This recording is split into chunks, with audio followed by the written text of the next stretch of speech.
Dudley Sturmey, Dudley Sturmey, Dudley Sturmey, Dudley Sturmey, Dudley Sturmey, Dudley Sturmey, Dudley Sturmey, Dudley Sturmey, Dudley Sturmey, Dudley Sturmey, Dudley Sturmey, Dudley Sturmey, Dudley Sturmey, Dudley Sturmey, Dudley Sturmey, Dudley Sturmey.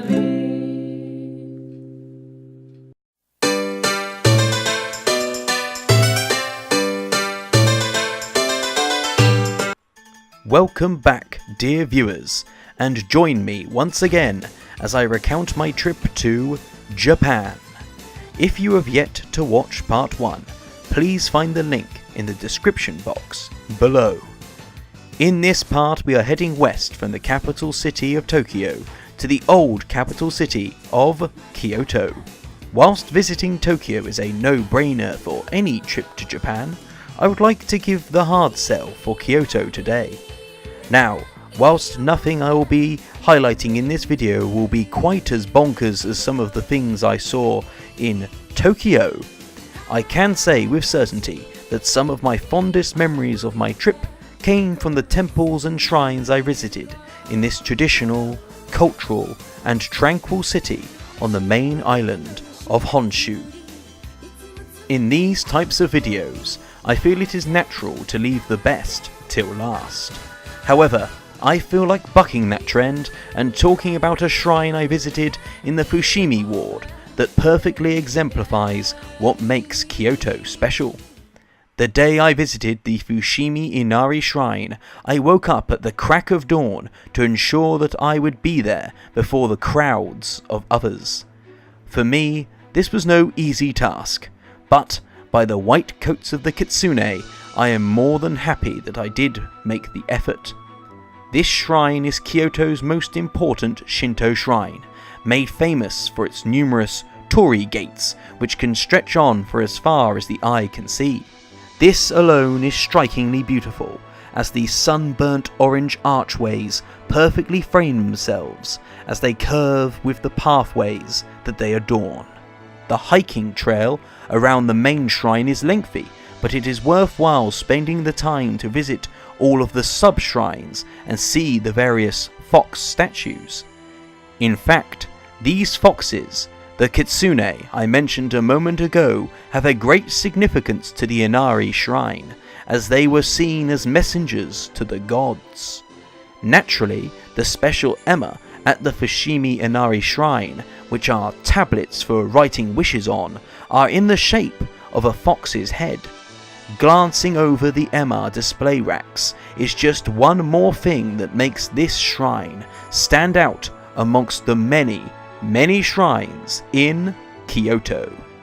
If you're looking to go on a shrine binge, then the Path of Philosophy will satisfy your spiritual craving.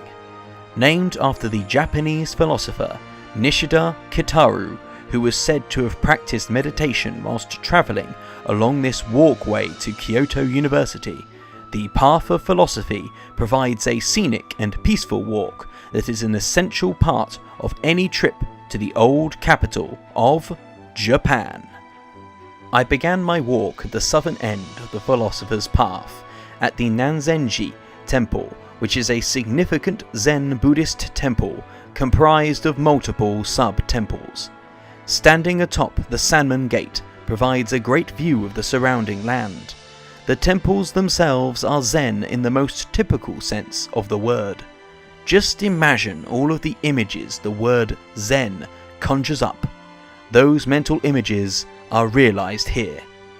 I only managed to visit one of the sub-temples, the Tenjuan Temple, and its mixture of rock gardens and water features were incredibly captivating. You will easily be able to find your inner peace when everything in your vicinity is so beautiful. Now, whilst the Nanzenji Temple was my starting point, allow me to give some quick impressions of the many other temples I visited on my walk. Time for an N lightning round.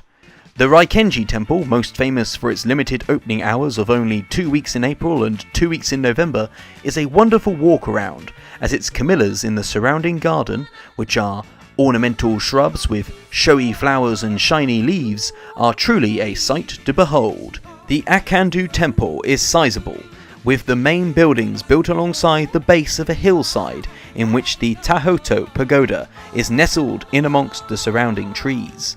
The pagoda provides an exceptional view of the nearby area, and the Hojo Pond, which lies at the centre of Akandu Temple, is splendid. Lastly, not too far from the Philosopher's Path, is the Kinkakuji Temple, also known as the Golden Pavilion.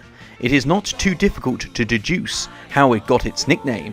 This stunning temple's gold leaf coating dazzles and glistens. Its shimmering reflection in the mirroring pond is only an extension of its beauty. If you're looking for a photo opportunity, don't pass up a visit to the Kinkakuji Temple. Whilst that concludes my lightning round of temples I visited around the Path of Philosophy in eastern Kyoto, travelling west to the Arashiyama district, there are still 2 smaller temples that I feel deserve a special mention. The Gyoji Temple is unique in the fact that it is situated in a dense forest, but what makes this a must-visit is its spectacular moss garden.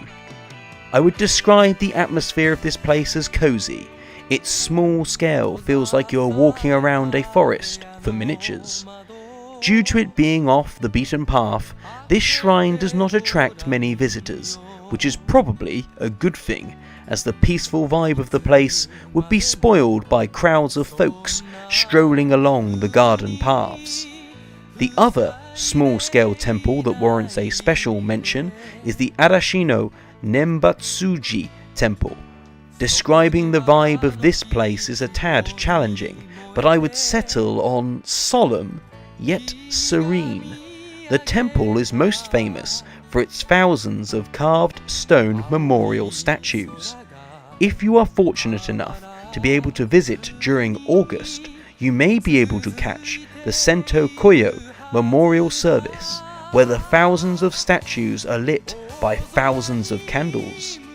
Regardless of when you visit, the sea of uniquely crafted stones will always be a sight to behold. Remaining in the Arashiyama district and moving away from the temple talk, there are still a few more things that I would like to shine a light upon. Firstly, on the walk to those aforementioned temples, you will get to enjoy being immersed in the bamboo groves. The pathway through the bamboo is an excellent retreat from the rest of Kyoto, as it feels like you're in a world reserved exclusively for humans and their tall, tree-like, semi-tropical, grassy friends. Outside of the groves and the forests, the most famous landmark is the Togetsukoyo Bridge. This bridge is often seen as embodying the aesthetic sense of the local people, which, in layman's terms, means the people have made a pretty fancy bridge. Another great spot for sightseeing, it is remarkable how from any angle, whatever side of the bridge you stand on, you will have a lovely view of something notable. However, if you want a wide view of the entire district, you may want to take the mountain path nearby, which will lead to a destination that is rather extraordinary. After the 10-minute hike uphill, one will encounter the Iwatayama Monkey Park. Here you can see the wild macaque in their natural habitat. These cute creatures can be fed from within the confines of a caged shed, with the purchased food on site. Alternatively, you can just spend your time up close and watch these primates do what they do best: monkey around. I had a phenomenal time just watching these snow monkeys, as they are colloquially known, wander around the park, interact with one another, and do adorable things in delightful ways. Rightfully so, the monkeys own their territory, and it is a privilege to inhabit their space, even if it was for the briefest of moments. The Iwatayama Monkey Park is an essential stop for one visiting the city of Kyoto, as it offers an experience that is unlike anything else you can do in the country, and that is worth going ape for. Speaking of essential stop-off points in Kyoto, I must mention the one feudal Japanese castle I managed to visit on my trip to the Eastern Isles. Nijo Castle, built in 1603 for the first shogun of the Edo period, has everything you would want to see from such a historic landmark.